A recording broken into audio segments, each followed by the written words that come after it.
نیکی، بدی، شمسا۔ شمسا برجیس کی بہن تھی اور اپنے بھائی کو قتل کرنے کے بعد تخت پر جو ہے وہ حکومت کرنے لگی، تخت کو سنبھال لیا تھا۔ شہزادہ سہیل برجیس کا بیٹا تھا اور تخت کا والی وارث تھا۔ قتلو خان اور تغرر بیگ جو تھے وہ شمسا کے وفادار جو تھے وہ ساتھی تھے، اور توفیق وہ انسان تھا جو برجیس کا وفادار ساتھی تھا۔ اور شہزادے کو جب شمسا کو پتہ چلا کہ شہزادے کو مارنے کی کوششیں کی جا رہی ہیں، تخت کی لالچ میں بہن جو ہے اپنے ہی بھانجے کی دشمن ہو چکی ہے، تو اس نے اپنے بھتیجے کی دشمن ہو چکی ہے، تو اس نے توفیق نے جو ہے وہ شہزادہ سہیل کو غائب کر دیا اور اس کو حفاظت سے چھپا دیا تاکہ وہ شمسا کے ہاتھ نہ لگ سکے۔ اب یہ کردار کی تو میں آپ کو تفصیل بتا چکی ہوں، اب میں آتی ہوں آپ کے سبق کی طرف۔ آپ کا جو سبق ہے خوبصورت بنا، میں نے اس کے پیج نمبر 63 پہ جو مشکل الفاظ ہیں ان کے معنی آپ کو لکھ دیے ہیں تاکہ آپ کو سمجھ آئے۔ مقتول، قتل کیا ہوا شخص، سرکش، باغی، نافرمان، جلال، شان و شوکت، گمراہ، راستے سے بھٹکنے والا، اطاعت، فرما برداری، شمع، موم بتی یا چراغ کے لیے بولا جاتا ہے۔ اب اس سبق پہ آپ کو کیا تشریح ملتی ہے، اس سبق پہ مصنف نے کیا کہنا چاہا ہے؟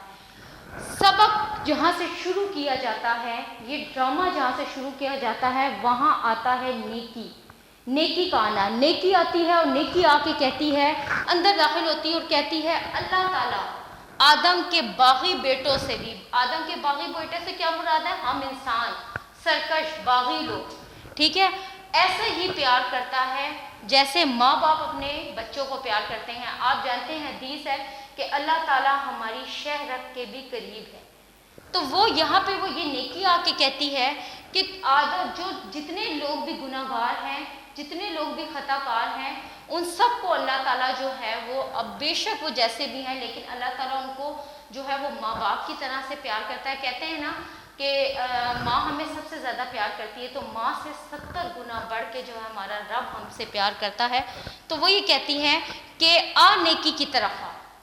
نیکی دعوت دے رہی ہے ان لوگوں کو اور بتاتی ہے کہ گناہوں کا راستہ چھوڑ دے، ایمان کی شمع روشن کر، ایمان کی کتیل روشن کر، فانوس روشن کر، ایمان کے راستے پہ چلا جا، گناہوں کا راستہ چھوڑ دے۔ گناہوں کا راستہ تاریکی میں جاتا ہے، گناہوں کا راستہ تباہی میں جاتا ہے۔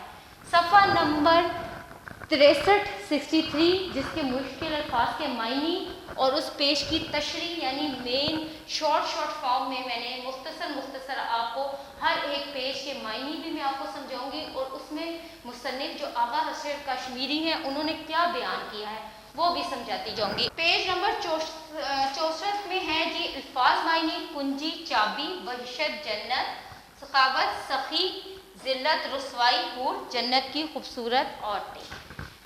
اس کی تشریح یہ بنتی ہے صفحہ نمبر 64 کی کہ بدی جب نیکی کی بات یہ سنتی ہے تو یہ کہتی ہے کہ دنیا کی قسمت تو میرے دائیں ہاتھ میں ہے اور ساری دنیا کو میں کنٹرول کرتی ہوں، اور دنیا کی اس کی جو کنجی ہے وہ میرے بائیں ہاتھ میں ہے، تمام دنیا جو ہے وہ میرے کنٹرول میں ہے، ساری دنیا کو، سارے لوگوں کو میں نے کنٹرول کیا ہوا ہے۔ جو لوگ بدی کی طرف آتے ہیں وہ عیاشیوں میں رہتے ہیں، آرام کی زندگی بسر کرتے ہیں۔ نیکی کو بدی کہتی ہے تم دنیا میں لوگوں کو جنت کا لالچ دیتی ہو، اور تمہاری وجہ سے جو دنیا ہے وہ لوگوں کے لیے دوزخ بنی ہوئی ہے۔ تو اس پہ جو ہے وہ جو نیکی ہے وہ یہ کہتی ہے کہ میں نہیں، تم لوگوں کو گمراہی کی طرف لاتی ہو، تم لوگوں کو جو ہے غلط طریقے سے جو ہے ان کو غلط راستہ دکھاتی ہو، ان کی زندگی کو تم جو ہے جہنم بناتی ہو۔ نیکی سے کبھی انسان کی زندگی جہنم نہیں بنتی، ہمیشہ برائی اور غلط راستے سے انسان کی زندگی جو ہے وہ جہنم بنتی ہے۔ تو اب آ جائیں جی پیج نمبر 65 پر۔ 65 پہ مشکل الفاظ کے معنی ہیں: خود غرضی، خود مطلبی، نفسا نفسی، عداوت، دشمنی، چمن، باغ، میں، شراب، ساقی، شراب پلانے والا، فلک آسمان نصیب قسمت مقدر بخت یاور جس کی قسمت مددگار ہو سراب کلثم بادلوں کا گہرا سمندر۔ اس پیج پہ مصنف نے آپ کو جو تشریح شارٹ فارم میں نے آپ کو بتائی ہے کہ اس سبق کا میں ایک ایک پیج کا آپ کو چھوٹے چھوٹے الفاظ میں مفہوم یا تشریح کے علیہ سمجھا رہی ہوں۔ اس میں انہوں نے بتایا کہ بدی نیکی سے کہتی ہے کہ انسان اور خدا کے بیچ میں جو ہو وہ دیوار تم ہو۔ بحث کی اور آخرکار ان دونوں میں بحث شروع ہو جاتی ہے نیکی اور بدی میں۔ نیکی بدی کو الزام ٹھہراتی ہے اور جو بدی ہوتی ہے وہ نیکی کو، دونوں ایک دوسرے کو الزام ٹھہرا رہی ہوتی ہے کہ تم جو ہے تمہاری وجہ سے دنیا جہنم ہے، اور وہ کہتی ہے کہ تمہاری وجہ سے جہنم ہے۔ آخرکار ان کے بیچ میں ایک نیکی اور بدی میں شرط لگ جاتی ہے، اور وہ شرط کیا لگتی ہے؟ شرط یہ لگتی ہے کہ بدی کہتی ہے کہ دیکھتے ہیں جنت کس کی ہوتی ہے۔ بدی نیکی کو ایک منظر دکھاتی ہے، وہ منظر کیا تھا؟ منظر یہ تھا کہ بدی کو ماننے والا تغرر بیٹ عیش و عشرت، بدی کو ماننے والا تغرر بیٹ عیش و عشرت میں نظر آتا ہے، شراب پیتا نظر آتا ہے، موسیقی رقص کی محفلیں ہو رہی ہوتی ہیں اور وہ اس میں مست نظر آتا ہے۔ اس منظر کو دیکھ کے بدی مسکرانے لگتی ہے اور کہنے لگتی ہے کہ دیکھ میرے ماننے والے کس عیش و عشرت میں ٹائم گزار رہے ہیں۔ اب آ جائیں جی صفحہ نمبر 66۔ الفاظ معنی محیط پھیلا ہوا، بلائے ناگہیر اچانک نازل ہونے والی مصیبت، گمراہی راستہ بھول جانا، اقبال خوش قسمت بلند مرتبہ۔ اس پیج کی جو تشریح ہے پھر یہ ہے کہ پھر جب وہ بدی مسکرانے لگتی ہے اور دیکھتی ہے کہ دیکھو میرے ماننے والے کیسے نظر آ رہے ہیں، کتنے خوشحال ہیں، خوش باش ہیں، عیش و عشرت میں زندگی گزارے ہیں، ان کے لیے دنیا جنت بنی ہوئی ہے، تو پھر وہ بدی نیکی کو دوسرا منظر دکھاتی ہے اور کہتی ہے جس میں توفیق کو زنجیروں میں جکڑا ہوتا ہے۔ یہاں توفیق سے مراد نیکی کو لیا گیا ہے کہ وہ بدی جو ہے وہ نیکی کو یہ کہنا چاہتی ہے کہ دیکھ تیرے ماننے والے کیسے ہیں، جس کو زنجیروں میں جکڑا ہے، جو قید و بند کی جو ہے وہ صحبتوں کو مصیبتوں کو برداشت کر رہے ہیں، اور وہ اس منظر میں دیکھتی ہے کہ شمسہ اس کو ڈراتی ہے اور اس کو دھمکاتی ہے اور کہتی ہے کہ تو نیکی چھوڑ دے اور میری طرف آ جا، میرا راستہ اختیار کر لے، تو گمراہی میں پڑا ہوا ہے، نیکی کے راستے پہ نہ چل، نیکی سے تجھے کوئی فائدہ حاصل نہیں ہونا، تو بدی کی طرف آ جائے، بدی کی طرف آئے گا تو عیش و عشرت میں رہے گا۔ اب آ جائیں جی پیج نمبر 67 پہ۔ مشکل الفاظ کے معنی ہے پاک نور، پاک روشنی، ذلت رسوائی، پتلی، گڑیا یا مورت۔ اس پیج کی تشریح میں مصنف نے یہ کہنا چاہا ہے شمسہ کی بات سن کر توفیق نیکی کی کچھ اس طرح سے انداز میں تعریف کرتا ہے۔ ظاہری بات ہے شمسہ نے اس کو کہا کہ تو نیکی کا راستہ چھوڑ اور بدی کی طرف آ، میں تجھے مالا مال کر دوں گی، میں تجھے وہ ساری چیزیں عطا کروں گی جو تو چاہے گا، تجھے عزت دوں گی، تجھے دولت دوں گی، تجھے زندگی دوں گی، ٹھیک ہے۔ لیکن شمسہ کی بات سن کے توفیق مسکرانے لگتا ہے اور کہتا ہے، اور نیکی کی جو تعریف ہے وہ کچھ اس انداز میں کرتا ہے کہ آغا حشر نے بڑی خوبصورت انداز میں نیکی کی تعریف کی ہے۔ یہ اپنی مثال آپ ہے، نیکی ایک پاک نور ہے، نیکی خدا کے ہاتھ کا بنا ہوا ایک ایسا قلعہ ہے جس میں انسان بیٹھ کر شیطان کی فوج کا مقابلہ کرتا ہے۔ بہت خوبصورت بات آغا حشر نے کہی، اور اس کی بات کو سن کر شمسہ جو ہے وہ غصے میں پاگل ہو جاتی ہے اور توفیق کو کہتی ہے کہ تو جانتا نہیں کہ میں کیسی عورت ہوں، تو مجھے نہیں جانتا کہ میرے پاس کیا ہے، اور تو نہیں جانتا کہ میرے پاس کتنا اثر و رسوخ ہے، کتنی طاقت ہے، کتنی جو ہے وہ شان و شوکت ہے۔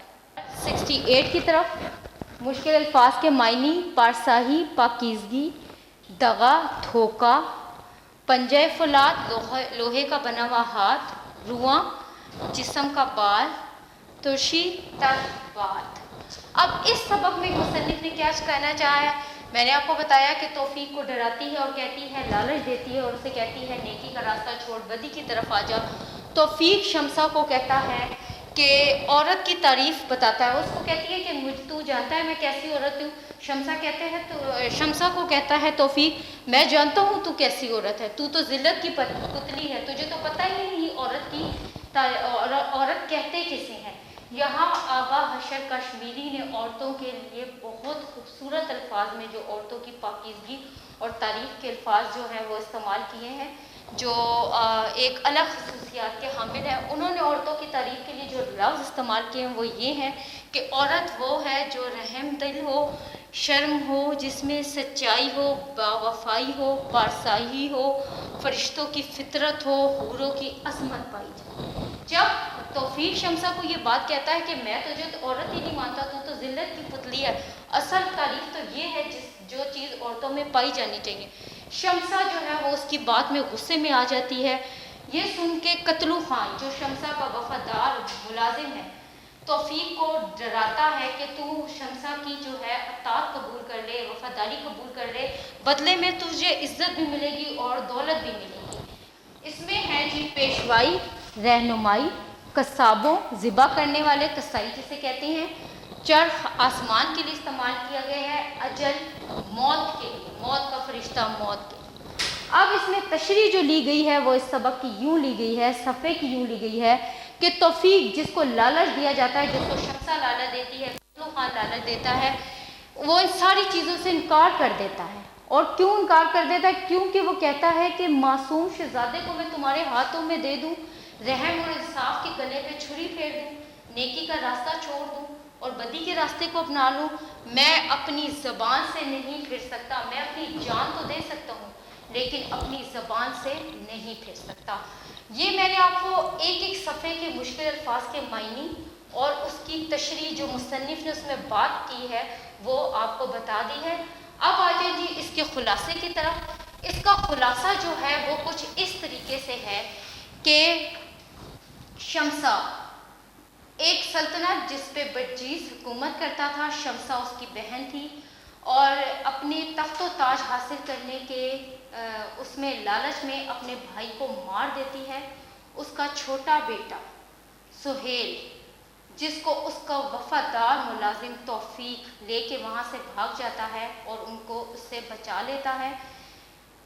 اس کے جو شمسہ ہیں اس کے دو وفادار ملازم ہوتے ہیں، قتلو خان اور تغرل بیگ، جو شمسہ کے ساتھ وفاداری کا ثبوت دیتے ہوئے توفیق کو گرفتار کر کے لے کے آ جاتے ہیں۔ جب توفیق کو وہ گرفتار کرتے ہیں تو توفیق جو ہے وہ شمسہ کے اس میں دربار میں پیش کیا جاتا ہے اور وہ اس کو بہت طرح سے لالچ دیتی ہے کہ تم مجھے جو ہے وہ شہزادہ سہیل کا بتا دو تو میں تمہیں چھوڑ دوں گی، تمہاری جان بخشی کر دوں گی۔ لیکن توفیق اپنے مالک برجیز کا بہت وفادار ہوتا ہے۔